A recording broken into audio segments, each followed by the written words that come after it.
kawan-kawan. Lepas tokong dia kalah, barulah dia nak petikai duit tu dari mana lah, apalah.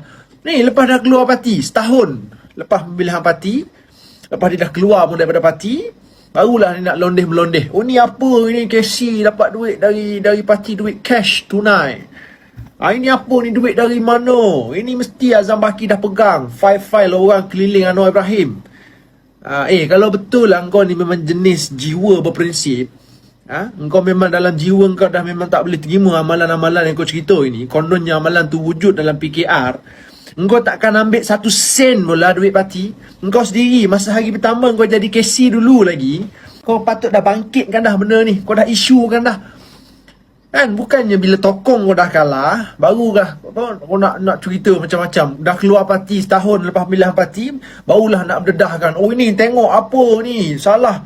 Tak salah ni, amalan ini dalam parti tak betul. Tengok aku tak ambil, aku kononnya berprinsip, aku keluar parti.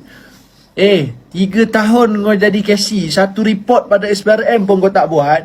Kononnya ada amalan KC ni terima duit tunai daripada parti. 1 report pada SPRM pun kau tak buat. Ini bila dah keluar parti, bila tokong kalah, barulah. So kalau cerita buruk, kononnya amalan buruk dalam parti ni keluar satu. Ini perangai celaka apa cakap kau?